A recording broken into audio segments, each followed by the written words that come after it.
Fala, loucos, louquinho, mais uma vez na área. Flamengo vence o Vitória 2-1 num jogo difícil, jogo complicado, como vão ser todos esses jogos do Brasileiro, né? Não tem jogo fácil no Brasileirão. E eu vou aqui colocar a minha perspectiva. É lógico que você vai me dar aquela força, você vai me dar aquela moral antes da gente continuar. Se você não é inscrito, se inscreve. E principalmente, deixa o like aí, cara. Pô, dá essa força, dá essa moral, deixa o likezinho, não custa nada. Depois você vai esquecer, vai sair do vídeo e não vai deixar o like. Então já deixa logo de cara o like aí, para dar aquela força, para dar aquela moral, para ajudar a gente nesse trabalho, que é um trabalho que não tem, vamos dizer assim, não tem fim lucrativo, irmão, já que a plataforma não colabora, né? Não paga aquilo que de repente deveria ter que pagar. Então dá essa força para pelo menos ter um alcance maior o vídeo, quem sabe rende alguma coisa, né? Então dá essa moral e deixa o likezinho aí. E vou deixar os links da nossa comunidade na descrição e fixados no primeiro comentário. Canal de cupons aí no fixado, os links dos aplicativos para você abrir se for comprar besteirinha.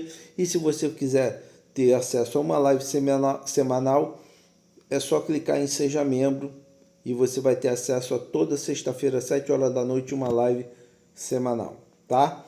Então vamos lá.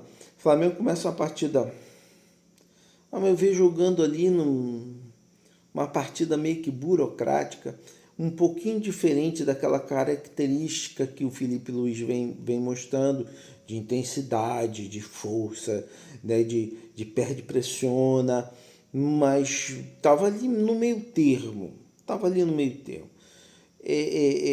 O treinador do Vitória, ele estava tentando espelhar o time. Então, se estava num 4-3-3, ele espelhava no 4-3-3.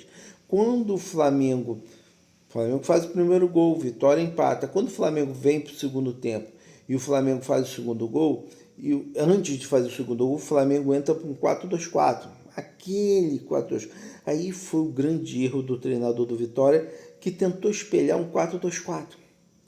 Só que ele não tem qualidade para isso.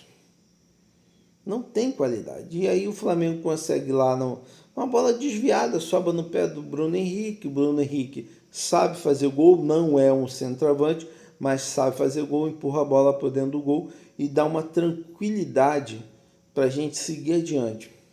Eu estava com receio dessa partida, porque se tem um revés nessa partida, eu acho que o Felipe Luiz já ia começar a ser bastante questionado.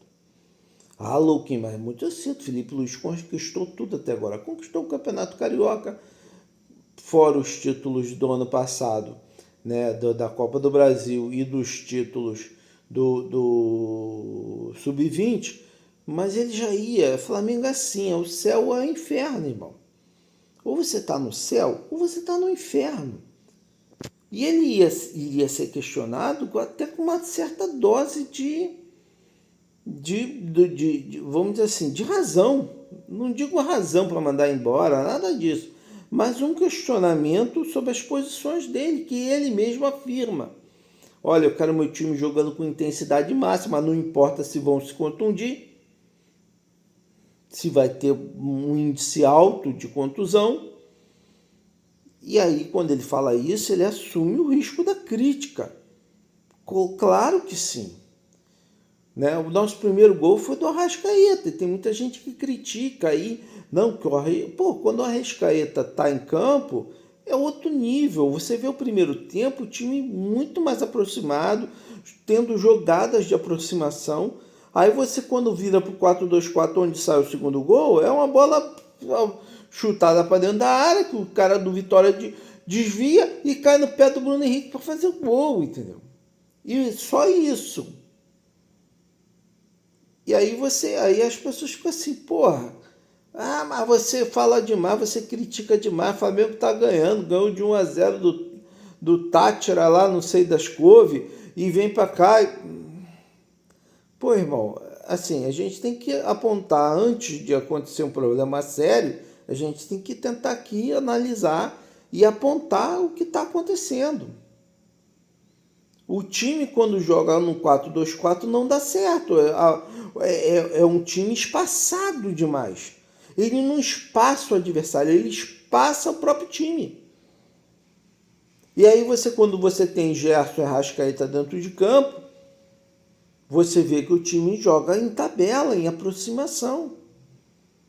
Uma outra coisa que a gente tem que falar aqui, que os jogadores que voltam da seleção brasileira, isso já é de alguns anos, eles voltam perdidos.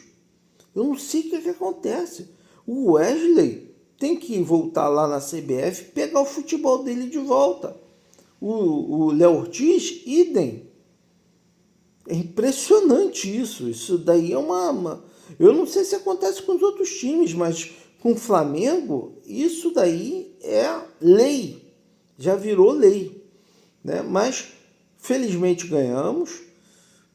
Mas tem muita coisa para evoluir. Eu estou vendo, acompanhando aí os outros times. Eu estou acompanhando o Botafogo volta a jogar bem.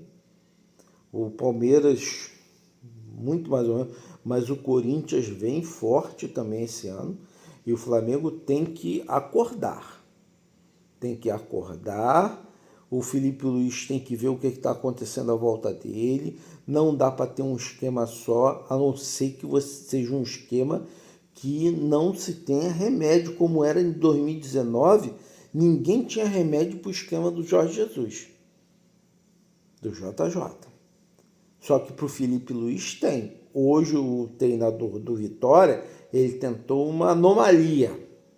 Porque se ele mantém um meio de campo forte, com uma boa quantidade de jogadores no meio de campo e na defesa, ele não ia sofrer tanto, não.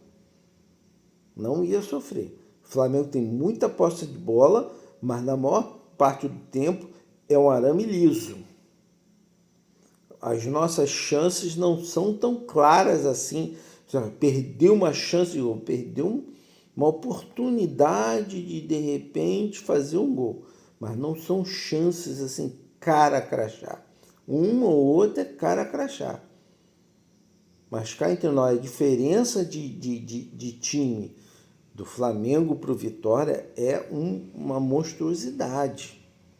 O melhor jogador do Vitória sequer jogaria no Flamengo, que é o Mateuzinho. Então tem que se ter devido à proporção. Vitória vai, muito provavelmente, se a SAF do Vitória não contratar pesado, vai, esse ano não escapa, porque o nível, o sarrafo está mais alto. Sarrafo está mais alto. Então, e o Flamengo também tem que entender isso, o Felipe Luiz tem que entender isso. Não adianta você dominar e não ser incisivo. Não, sabe, não ter jogador que crie uma oportunidade numa chance clara, num giro, numa virada, numa tabela.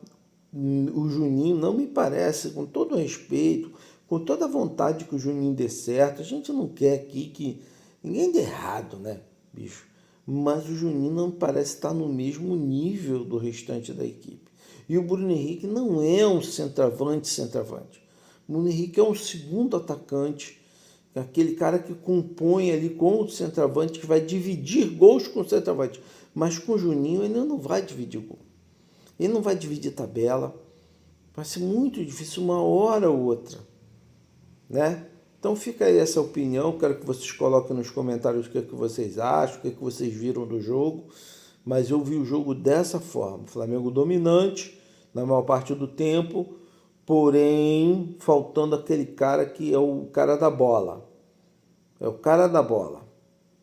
Faltou o cara que vai lá concluir. No segundo tempo, já ali no final, com 1-1, apareceu a estrela do cara que é um cara da bola, mas que não é o que tem que ser o protagonista. O protagonista é aquele cara que iria substituir o Gabigol, é o cara gol, é o cara o Pedro, que está machucado. Esse seria o protagonista e faltou ele hoje. Não esquece de se inscrever, de ativar as notificações, sentar o dedo no like. Deixa o likezinho aí, galera. Um abraço para vocês, fiquem com Deus e até a próxima.